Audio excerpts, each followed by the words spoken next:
बिन Qasim town जे primary school कोट हाजी जंगी खान में मौजूद आहियूं ऐं हिते मुख़्तलिफ़ वक़्तनि ते एहतजाज कया विया उस्तादनि तरफ़ां शागिर्दनि तरफ़ां। उस्तादनि जी कोट आहे ऐं बिल्डिंग जी ज़बून हालत बिल्डिंग आहे ऐं हिते फर्नीचर जी खोट आहे। हिन हवाले सां गवर्नमेंट को बि तारुफ़ न वरितो, को क़रार न वरितो एहतजाज ऐं असां वटि आहे त फ़क़ीर हज़रात समाजी वर्कर ऐं क़ौम खंडो की साहिब शहर ते आया आहिनि। राब्तो कयो, उस्ताद सां मिलिया ऐं विज़िट करे जेके बि शयूं घुरिबल हुयूं जीअं छत ज़बून हाल छत घुराई आहे जी मरमत जो कमु हुन लाइ सीमेंट सभु कुझु घुरायो अचो मां हुन हाल वठूं था। गुज़ारिश कंदासीं त असांखे उस्ताद ॾिना वञनि। असांजे स्कूल में शागिर्द ज़्यादा आहिनि ऐं उस्ताद सिर्फ़ु ॿ आहिनि जेके असांखे पढ़ाइण जे लाइ ज़्यादा महिनत कंदा आहिनि ऐं के शागिर्द अहिड़ा आहिनि जेके पढ़ी नथा सघनि। महिरबानी करे असांखे उस्ताद ॾियो ऐं असांजे स्कूल जे लाइ के कमु करायो।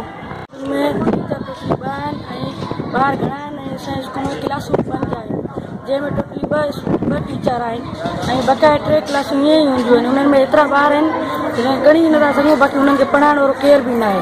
पोइ जीअं ईंदा आहिनि उहे वेही वरी घर हलिया वेंदा आहिनि। हुननि लाइ असांखे टीचर खपनि।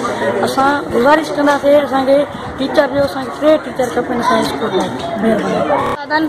ऐं ॿार जेके आहिनि से घणी तादाद में आहिनि, क्लासूं 5 आहिनि जंहिंमें हिकिड़ी क्लास में ॿार वेहनि ई नथा, उनजी चादरूं टुटल आहिनि ऐं ॿ उस्तादनि ते 4 क्लासूं आहिनि। हाणे हिकिड़ो उस्ताद कहिड़ी क्लास में वञे कहिड़ी क्लास में वञे, असांखे 2 उस्ताद ॿिया बि ॾियणा खपनि।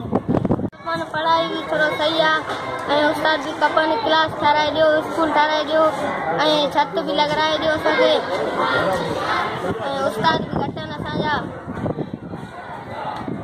5 क्लासुनि ते मां असांखे 2 उस्ताद आहिनि। असांजे स्कूल जा उस्ताद घटि आहिनि ऐं असांखे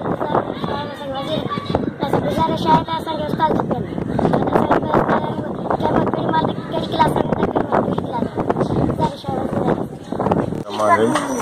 सब खां पहिरीं मां हिकु उस्ताद जी हैसियत सां गवर्नमेंट बॉयज़ प्राइमरी स्कूल हाजी जंगी खान में हिन वक़्तु बीठो आहियां।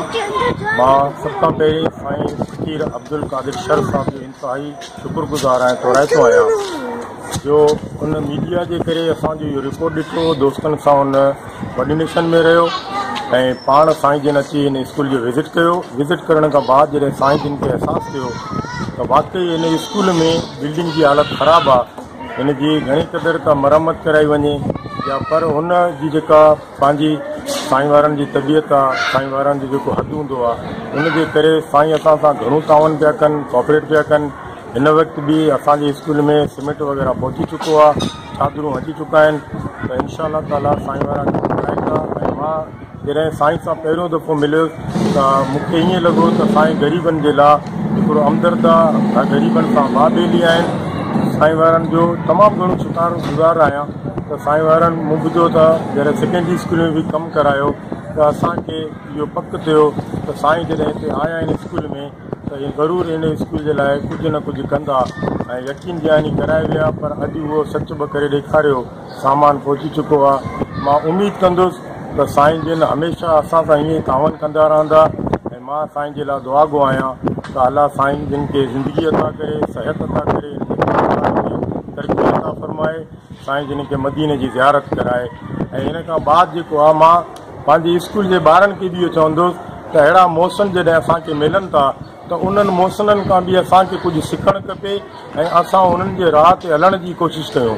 त जीअं अॼु साईं असां ॾे महिरबानी थी आया आहिनि त मां उमेदु कंदुसि त सुभाणे इहे ॿार वॾा थींदा, कंहिं न कंहिं मंज़िल ते पहुचंदा त हिननि ॿारनि खे बि इहो ई ॾींहुं यादि हूंदो त साईं अब्दुल क़ादिर शर साहिबु असांजे स्कूल में आया ऐं असांजे स्कूल जे लाइ अहिड़ा क़दम खया, स्कूल जो मरम्मत पिया कराइनि, स्कूल में कमु पिया कराइनि। त यकीन कयो त मां इहो सम्झां थो इहो ॿार बि जेकॾहिं हितां पढ़ंदा त सुभाणे जेको आहे हितां ई वॾो थी हिननि ॻोठनि जे लाइ, हिननि मलीर जे लाइ कुझु न कुझु अहिड़ा सुठा कमु कंदा जेके हमेशह असां हयाती जेको आहे ज़िंदगी असांखे यादि रहंदा। मूंखे अफ़सोस बि आहे जो अॼु मां इहो साईं जन जे बारे में ॻाल्हायां पियो त डिस्ट्रिक्ट काउंसिल जो चेयरमैन, डिस्ट्रिक्ट काउंसिल जो हिन वक़्तु जो मेंबर घग्गर मां जेको चूंडियल आहे उहो इन स्कूल जो ई तालिब इल्मु आहे, पर अफ़सोस आहे थोरे फ़ासिले में हुनजो घरु आहे। कॾहिं बि स्कूल में अची नथो ॾिसे त हिन स्कूल जा मसइला छा आहिनि, हिन स्कूल जा मसइला कीअं हल करायां। अहिड़ा को बि एतिरा मसइला न आहिनि, जेकॾहिं चाहिनि त डिस्ट्रिक्ट काउंसिल मां बि कराए सघनि था, पर कराइण जो दिलि हुजे, जंहिंजो नियत में हुजे त उहो कमु कराईंदो आहे। ऐं अलाह साईं जंहिं खां बि चाहे उन खां नेक कमु वठी सघे थो। जीअं साईं अब्दुल कादिर शर खां वठनि पिया, ऐं हिन जो जेको इहो कमु कराइण अलाह पंहिंजे बारगाह में क़बूल करे। ऐं मां साईं जिन जे लाइ बार बार इहो दुआ कंदुसि ऐं ॿारनि खे बि चवंदुसि त तव्हां साईं जे सिहत जे लाइ, ज़िंदगी जे लाइ दुआ कंदा रहो। जी नाज़रीन, तव्हां गवर्नमेंट प्राइमरी मस्जिद स्कूल हाजी जंगी खान जे उस्तादनि, शागिर्दनि ऐं क़ौम जे हक़ूक़ी समाजी कारकुन फ़कीर अब्दुल कादिर शेख जी ॻाल्हियूं ॿुधियूं ऐं उन्हनि ॿुधायो त जेके शयूं हुते घुरिबल हुयूं, छत ऐं सीमेंट वग़ैरह उहे खणाया आहिनि ऐं उहे अब्दुल कादिर शेख चवंदा त असां जेको कमु आहे पंहिंजे हाल हार खे कराईंदासीं। ऐं उन्हनि शिकायतूं कयूं हीअ स्कूल गगर जे यूसी चंदपारो जे चूंडियल नुमाइंदे वाहिद बलोच जे ॾाढे नाले सां आहे, पर उन्हनि अॼु ॾींहं ताईं को बि तहरीक न वरितो आहे ऐं जेको कमु उन्हनि जो हो उहो ई कनि पिया। ऐं ॿारनि ऐं उस्तादनि वधि में वधि गुज़ारिश कई त जेका हिते खोट आहे उस्तादनि जी, उनखे पूरो कयो वञे, जीअं तदरीसी अमल में का दुश्वारी न थिए। कैमरामैन ज़ाहिद दुरानी सां गॾु जमशद दुरानी, सोच टीवी, मली, कराची। सब्सक्राइब कयो अमांजे पंहिंजे चैनल सोच टीवी खे ऐं बेल आइकन खे दबाइण कॾहिं बि न विसारींदा। सब्सक्राइब करें आपके अपने चैनल सोच टीवी को और बेल आइकन पर क्लिक करना ना भूलें।